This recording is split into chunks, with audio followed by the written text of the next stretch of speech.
All right. So I'm going to be talking about a book called Islandborn. It's by Junot Diaz. It's a great book that I had learned about through some of my education classes at BSU. I kind of learned about it through my classes talking about ELLs, which are English language learners. This is students that English is not their first language. And as well as learning about other multicultural and diverse books. So Islandborn was a big one that I connected with. I really like the art style and the message that it was kind of talking about.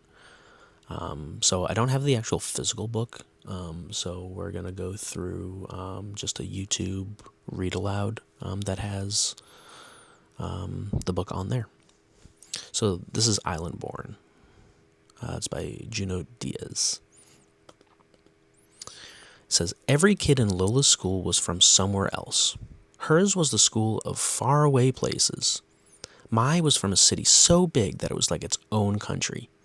India and Camilla were from a stony village at the tippy top of the world. Mateo had lived in a desert so hot even the cactus fainted. Nu was born in a jungle famous for its tigers and its poets. And Lola was from the island. So when her teacher, Miss Obi, told the class, please draw a picture of the country you were originally from, your first country, and bring it in tomorrow, everyone got super excited. I'm going to put in pyramids, said Dahlia. And I'll draw the canal this long, Franklin said. There's gonna be a mongoose in mine, Nelson yelled. Nelson always yelled. Everyone was talking about their drawings. Everyone but Lola. Lola, you see, loved to draw, but she had left the island when she was just a baby, so she didn't remember any of it. Lola raised her hand. She hated raising her hand almost as much as she hated Nelson's yelling. Miss, what if you don't remember where you are from? What if you left before you could start remembering? No problema, Miss Obi said. Are there people around you who do remember? Like my whole neighborhood, Lola said, and they're always talking about the island. Well then, Miss Obi said, maybe, but Lola finished her sentence. I should talk to everyone who does remember. I should draw from their memories. That's a very good plan, Lola, Miss Obi said with a smile.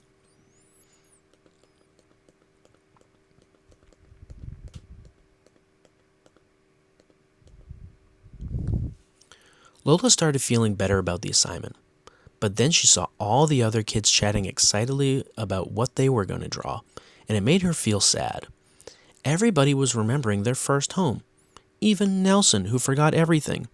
Nelson even forgot his last name once, for like an hour. Lola had always wanted to remember the island, but no matter how hard she tried, she never could. It was like a familiar word just at the tip of her tongue.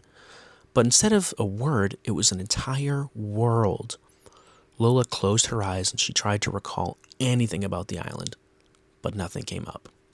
She kept trying all through the school day. To help her focus, she put her fingers to the sides of her head like her abuela's psychic sometimes did.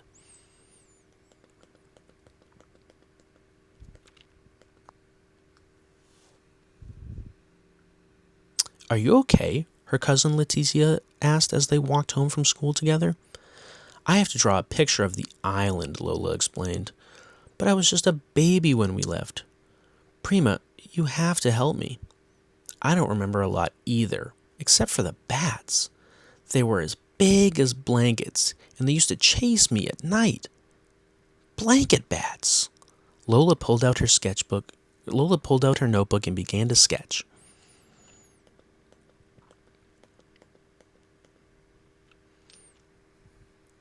Leticia stopped Miss Bernard, who always sold them crispy empanadas after school. Miss Bernard, what do you remember most about the island? Why, the music, of course. The whole country is inside of a grilla, like the inside of a drum. You mean like our neighborhood? Lola said. The neighborhood had so much music it was like a radio with a dial broken off. On the island, there's even more music. There's more music than air. And everyone is always dancing. Even in their sleep, people dance. Sleep dancing, Lola sketched. I love these pictures. These are such great detailed pictures.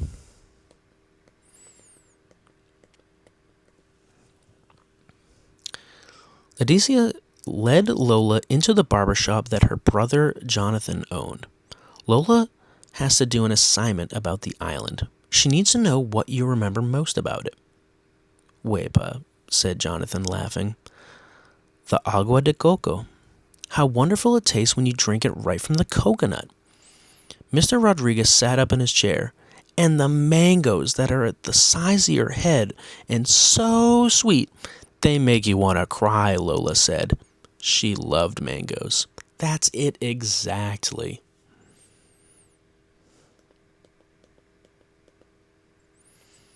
How much color there is, said the woman, waiting with her son. Colorful cars, colorful houses, flowers everywhere. Even the people are like a rainbow. Every shade ever made. Like us in here, Lola said. Even more color, the woman said. Agua, mango heads, rainbow people. Lola was trying to keep up. The island sounds so beautiful. Why did we even leave? Well, it isn't all beautiful, the woman's son said. The heat is on you like 5 bullies. The oldest barber muttered, and other things. Like what? Lola wanted to ask, but the oldest barber had already turned away.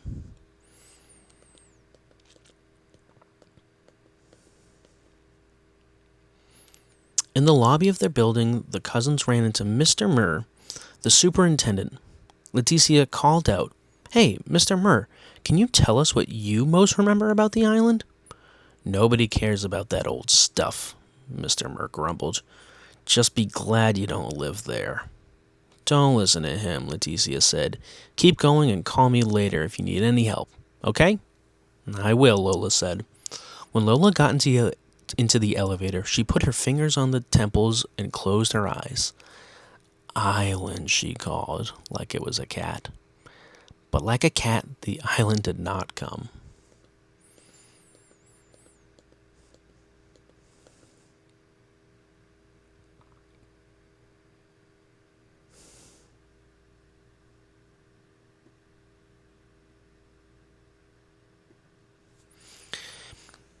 At home, Lola found her abuela at the kitchen table trying to finish a puzzle. Abuela loved puzzles. Abuela, I'm supposed to draw a picture of the island for school, but I don't remember it. Why don't I remember it? Ija, you were just a baby when you left, but the other kids remember. Just because you don't remember a place doesn't mean it's not in you. Will you tell me what you remember most? Lola asked. Of course, what I remember most is the beaches. Yeah, our beaches are poetry. You know when you hear your favorite poem? That's how it is to be on our beaches. Fish jump from the waves into your lap, and at sunset, sometimes the dolphins will all come out of the water to have a good night. And up north, where I'm from, there are even whales in the surf. Beach poetry, dolphins, surfing, whales. Lola sketched as fast as she could. Lola's mother stuck her head in from the kitchen. Iha, what I remember most is the hurricane that hit the island right after you were born. Like the biggest, baddest wolf of all. It huffed and puffed and blew thousands of houses into the sky. Where were we? Lola asked, her eyes wide. We were hiding under the bed is where we were, Abuela said. That's right, her mother said. And you know what? You never cried once. You were such a brave little girl. I wish I could remember that, Lola sighed. Well, it happened, her mother said. You might not remember the island, but it remembers you.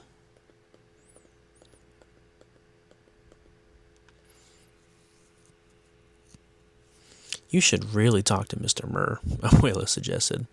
He knows more about the island than almost anybody. We tried asking him, Lola said, but he didn't want to help. Mr. Murr can be a little grouchy sometimes. Let me talk to Mrs. Murr. I bet we can get him to help. Abuela called downstairs and shouted at Mrs. Murr, who then shouted at Mr. Murr. The old people were always shouting at each other. That's how they talked. Maybe Nelson was an old person in training. Go on down, Abuela said. Mr. Murr said he would try to help. Lola was a little nervous, but that didn't stop her from knocking on the super's door. Mrs. Murr let her in. Look how big you've gotten, Lola. Mr. Murr is in his workshop. Go right on in.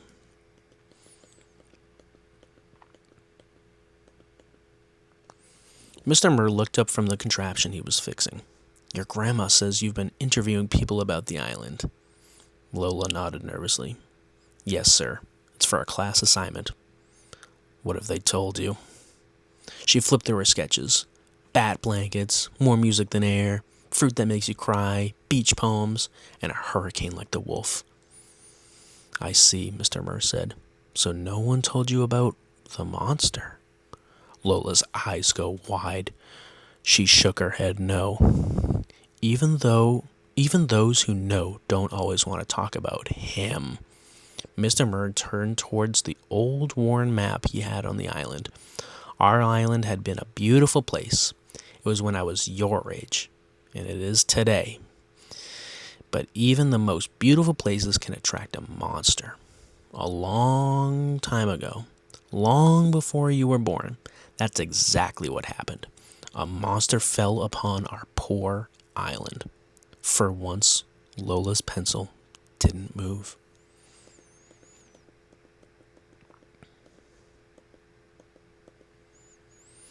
It was the most dreadful monster anyone had ever seen. The whole island was terrified, and no one could defeat it. It was just too strong. For 30 years, the monster did as it pleased. It could destroy an entire town with a single word and make a whole family disappear simply by looking at it. Lola's curly hair was uncurling with fear. Did you see the monster, Mr. Murr? Yes. All the time. Were you scared? We were all very scared. Lola's heart was pounding. So what happened next, Mr. Murr? What should always happen to monsters? Heroes rose up. Strong, smart young women just like you, Lola, and a few strong, smart men, smart young men too. They got tired of being afraid and fought the monster. What a titanic battle that was. The whole island shook from their struggle. The monster tried all of its evil tricks, but at the end, the heroes found the monster's weakness and banished it forever. Wow, Lola whispered. What happened to the heroes? No one knows, really. It was a long time ago, Mr. Murr took off his glasses aside. Anyway, you should get back upstairs. It's getting close to dinner time. Thank you, Mr. Murr, Lola said. Thank you for all your help. How did it go? Lola's mother asked. It was really good. Lola looked at the blank page in her hands.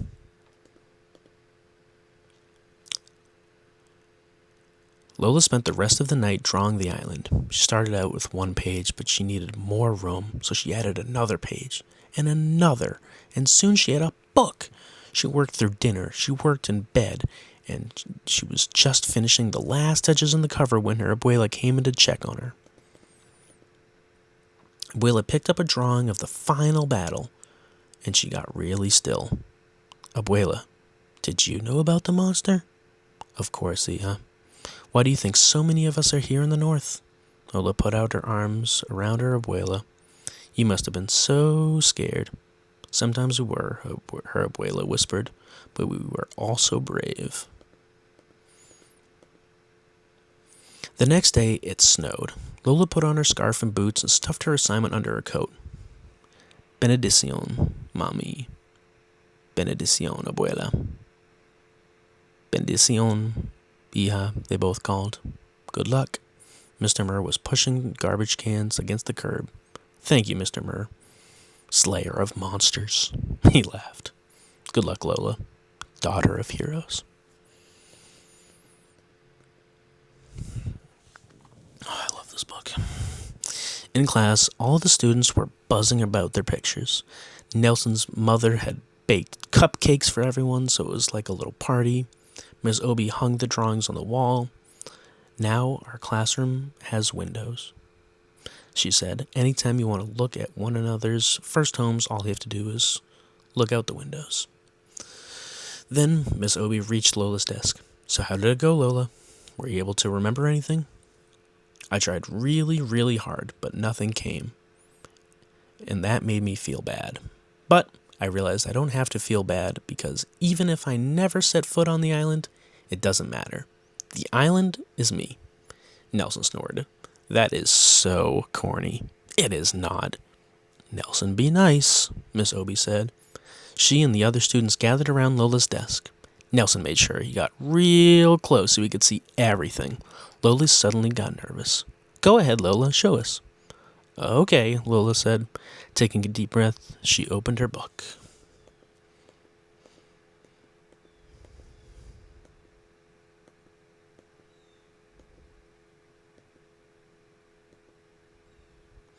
And out burst the island.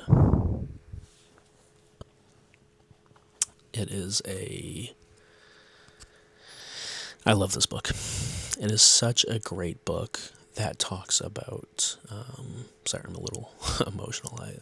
I really do love this book.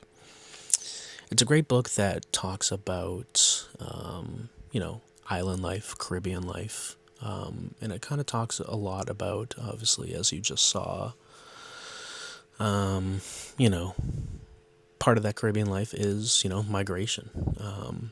And a lot of times what that is and looks like is some children not remembering where they're from. They're missing some of that identity. So when they have these assignments where they have to learn more, a lot of them feel that scared. They don't know. So they have to just start asking people about their community. And I love some of these great pictures throughout it. Just some great details for younger and even some of the older students.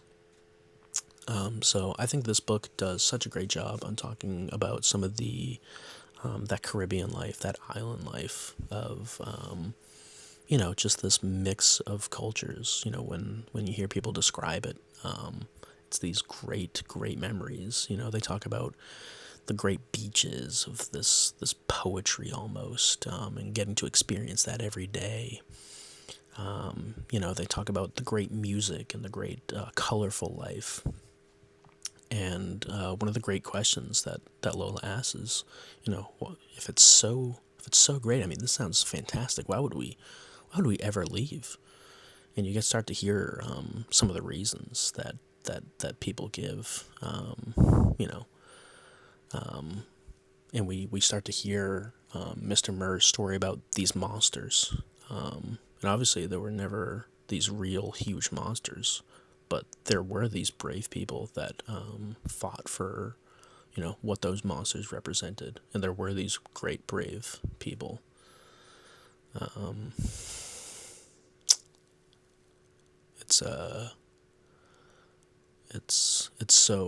think it's so impactful to think about.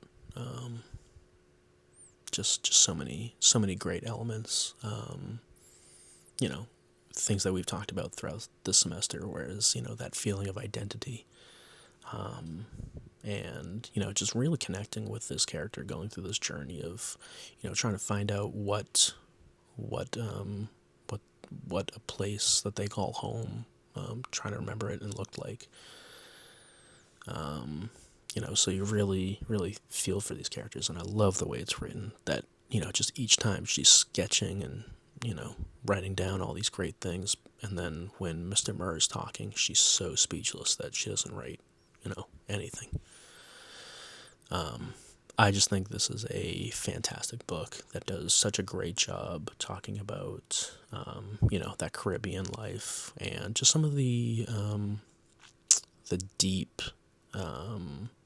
things that go with it. Whereas it's that migration, that missing identity of not knowing what your home was like and the people, but still just being around a great community and still being able to experience some of those things away from home. And I just love how she sketched certain things and just how everything was illustrated to really highlight some of those things. So yeah, I'm a huge fan of this book, and I really, really do appreciate it. So those are my thoughts.